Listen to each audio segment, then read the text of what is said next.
determined to get to the bottom of it. And I really don't have a very large voice. I don't really know if anyone's going to care what I have to say about it, but I have to at least try. Hi, my name's Danielle Romero, and on my channel, I've been exploring my family's hidden heritage from Louisiana. In 4 weeks, I'll be making a pilgrimage to a special location to pay homage to my heritage and uncover whatever is left of my family's story. I'll be going to an abandoned property, which was once a plantation where my 5th great-grandfather, Noel Coindet, was enslaved labor. Now, you may have seen the video from a couple weeks ago where I gave a little bit about Noel's story, how he was born into slavery, how he sued for his freedom and won, and then manumitted his 6-year-old daughter. Noel is the grandfather of Lola's great-grandfather. So this is our direct family line. I want to tell you a little bit about this property. This property I'm going to refer to as Cloutier House. And I think down in Louisiana, they actually pronounce it Cloutier. So leave a comment if I'm saying that wrong. Cloutier was a slave owner, and he had actually had a Spanish land grant. And on this, he began building a plantation house from 1806 to 1813. This house was built with enslaved labor. Based on the records that I found about my 5th great-grandfather, he would have been enslaved by Alexis Cloutier at this time, and he would have been a young man, maybe in his late teens, early 20s. So most likely it was his hands that helped build this plantation house. I had it in my heart to go down there and walk around, go inside the house, touch the property, honestly, just stand there. And honestly, I wasn't sure what I was going to do, but I knew I wanted to go down there and I wanted to film it. I wanted to share it with my family, and I wanted to share it with all of you. But when I started researching the property now, I was absolutely horrified to find out the state that it was in, if you could even call it a state. So let me tell you a little bit about the history of this house first. Was then known as the Kate Chopin House for the famous author who lived there for about 8 years in the late 1880s. And this house had a historical designation because of that. And after it was the Kate Chopin House, it continued to go by that name, but it was then known as the Bayou Folk Museum. It was just on the National Register. It was kind of just an important an important feature of this part of Natchitoches Parish, and everybody knew the Kate Chopin House. Well, on October 1st, 2008, there was a devastating fire that just razed the house to the ground. It's gone. In 2015, it lost its historical designation. And I want to just point out that the house did not have a historical designation, as far as I know, because it was a plantation where enslaved people lived, worked, died. No, it was a historical designation because it was the Kate Chopin House. And that really bothered me. And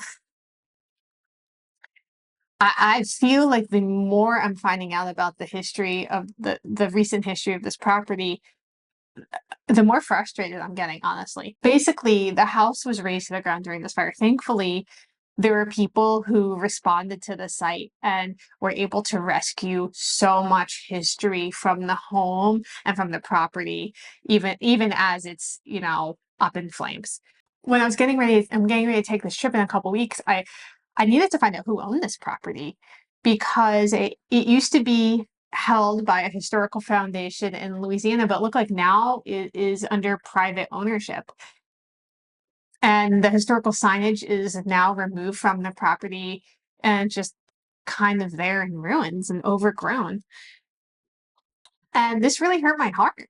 I'm not really sure what I expected, but I didn't expect this integral part of my family's story, of Louisiana's story, to be forgotten like this, and so easily forgotten.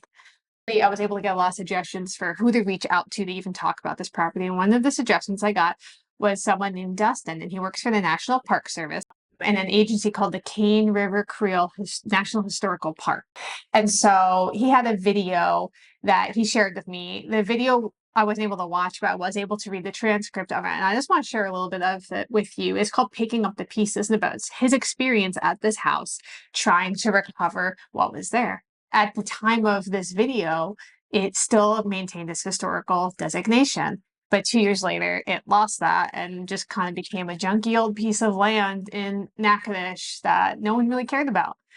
The structure is lost to the fire. It's almost worthless, I guess, to the world at this point. And I was so thankful for some of the things that Dustin shared in this video transcript, because he talked about salvaging the bricks from this home. And he said that these were kind of standard bricks that would be made by enslaved labor.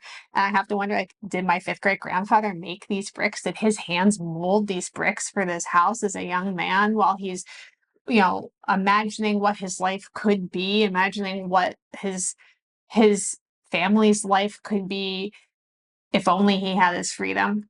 And to think that, like, I don't even know where those bricks are. Can I find those bricks? Can I hold those bricks? Can I have one of those bricks? And I think this is kind of a point of conflict, because I believe in private property. I do. And I believe that nobody really owes me anything. But at the same time, I am so desperate to connect with this story in a tangible way. And I feel like that opportunity is basically gone. And not only is the tangible opportunity gone, it feels like the story's been forgotten to history already. That's the end of it. Except I don't accept that. I don't accept that. There's the tragedy of the house burning down, losing its historic designation, and at this point, it's a nothing. Actually, I was able to find out a lot of information from a Facebook group called Abandoned Louisiana. I mean, I don't know what I'm going to find when I go there. I don't know if I'll be allowed to film there since it's private property. I don't know what it will be like. And honestly, at first I was disappointed, because I was thinking, well, I wanted to take you with me. I wanted to film for my family, just going to this property and walking around and standing on the land. I wonder, should I not bother going? I mean, there's nothing there. There's nothing there. But now it feels like it's actually even more important than ever for me to go. That even though the house is gone, even though the historic markers are gone, even though they didn't mention my enslaved ancestors, that the land holds such deep meaning to my family. Even though we didn't know about it until recently, like, we wouldn't be here without this ancestor and what he did. And this is part of his story. So it's our story. And so I just want to kind of give you an update on what I'm working on. And I plan to bring a couple of videos to you about going to this location. And I really have no idea what to expect, but I'm determined to get to the bottom of it. And I really don't have a very large voice. I don't really know if anyone's going to care what I have to say about it, but I have to at least try, because it's not okay to know that there's no mention of this man, Noel, and the fact that he lived there. He most likely built that house as an enslaved man and then sued for his freedom and won. And in that process, set the rest of the family free. That matters, whether the house is there or not.